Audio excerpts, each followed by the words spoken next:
क्योंकि ये general equation है ना हमारे पास। हाँ। तो फिर अब इस जनरल इक्वेशंस के आपने इसमें ये लैम्डा वाली टर्म भी लिखी हुई है। ये तो खैर आगे ये लैम्डा चलो अब तो खैर ये सही हो गई है, लेकिन डार्क एनर्जी के उससे पहले पहले ये नहीं इंक्लूड होती थी, लेकिन चले छोड़े उसे।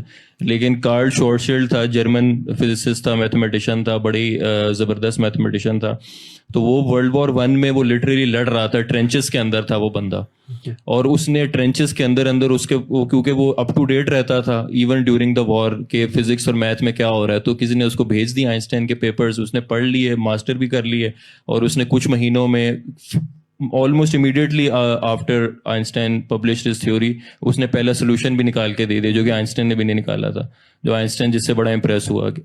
तो वो जो सोल्यूशन था वो एक ना स्फेरिकली सिमेट्रिक मैथ्स के लिए था, कि बिल्कुल एक स्फीयर हो और मैथ्स हो, उसके बिल्कुल इर्द गिर्द स्पेस टाइम का कर्वेचर कैसा होता है, वो जो हम पाइथागोरस थ्योरम को जो हम देख रहे थे ना, वो ds² वाला फॉर्मूला देख रहे थे, तो उसमें उसने बताया कि मेट्रिक इसका क्या होगा अराउंड स्फेरिकली सिमेट्रिक। फिर और सॉल्यूशंस और फिजिसिस्ट ने दिए बाद में। तो लेकिन अनफॉर्चुनेटली कार्ल शॉर्टशील्ड की बड़ी अर्ली डेथ हो गई थी, इसके कुछ अरसे बाद ही उसकी डेथ हो गई बड़ी early. He could have contributed much more. तो ब्लैक होल का आइडिया शायद पॉसिबल ना होता अगर आइंस्टाइन की ये थ्योरी ना होती। तो इसी तरह वो नहीं, आइंस्टाइन जो था ना वो खुद बिलीव नहीं करता था ब्लैक होल पे, बिलीव नहीं करता था। उसका प्रिडिक्शन तो थी, थ्योरी की प्रिडिक्शन तो थी थ्योरी की, लेकिन ना उसको लगता था कि एक मैथ्स ना एक जीरो साइज के अंदर किस तरह कॉन्सेंट्रेट हो सकता है, इम्पॉसिबल है। तो आइंस्टाइन को लगता था कि अभी हमारी थ्योरी कंप्लीट नहीं है, जब वो करीब जाना शुरू होगा r=0 पे कोई ना कोई नया फिजिकल मैकेनिज्म आ जाएगा जिससे वो रुक जाएगा।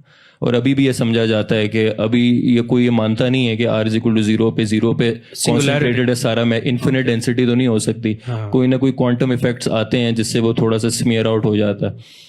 तो आइंस्टाइन नहीं, उसको नहीं यकीन था कि ब्लैक होल इस तरह जीरो तक कोलैप्स हो सकता है। लेकिन फिर बाद में लोगों ने ओपेनहाइमर, जिसके बॉम्ब भी father of the atomic bomb project, उसने काम किया था ब्लैक होल्स पे। उसने प्रूव किया कि इस मैथ से बढ़ जाएं अगर स्टार्स तो फिर वो लाजमी बात है कि कोलैप्स करेंगे। फिर पेनरोज ने मैथमेटिकली प्रूव किया कि ना सिंगुलैरिटी थ्योरम्स उसके, जिसपे उसको 2020 में नोबेल प्राइज मिला, कि इट इज़ इनएविटेबल कि कोई भी कोलैप्सिंग मैथ है, if it is sufficiently massive, वो लाजमी सिंगुलैरिटी में कोलैप्स करेगा। उसने मैथमेटिक्स टोपोलॉजिकल मेथड्स का इस्तेमाल किया, जिससे प्रूव कर दिया उसने। तो आइंस्टाइन को तो ये बड़ी अजीब लगती थी बात कि ब्लैक होल। देखें यहाँ ये इंटरेस्टिंग है ना कि आइंस्टाइन की इंट्यूशन हमने देखी है बहुत स्ट्रांग थी, फिजिकल इंट्यूशन, लेकिन मैथमेटिक्स बाकी जो चीज़ें हैं वो मैथमेटिक्स आगे गाइड कर रहा है। तो जिन्होंने मैथमेटिक्स की अप्रोच से फॉलो किया है वो बहुत ऐसे रिजल्ट्स तक भी पहुंच गए हैं जिन पे आइंस्टाइन यकीन भी नहीं करता था। ठीक है, और यही प्रॉब्लम शायद क्वांटम मैकेनिक्स के हवाले से भी था। एक्सपेंडिंग यूनिवर्स की बड़ी अच्छी मिसाल है। उसके आइंस्टाइन कहते थे मेरा जिंदगी का सबसे बड़ा ब्लंडर मैंने मारा कि जबकि मैंने प्रिडिक्ट ही नहीं किया कि यूनिवर्स शायद एक्सपैंड कर रही हो, कॉन्ट्रैक्ट कर रही हो। उसने कहा कि क्योंकि हर किसी को यही लगता है कि यूनिवर्स तो स्टैटिक है, तो उसने जबरदस्ती जो है ना इनकी छेड़खानी की अपने इक्वेशंस के साथ, और इसमें एक्स्ट्रा टर्म डाली कि वो स्टैटिक हो जाए। लेकिन फिर उसे कुछ ही टाइम बाद एडविन हबल ने डिस्कवर किया कि यूनिवर्स एक्सपैंड हो रही है।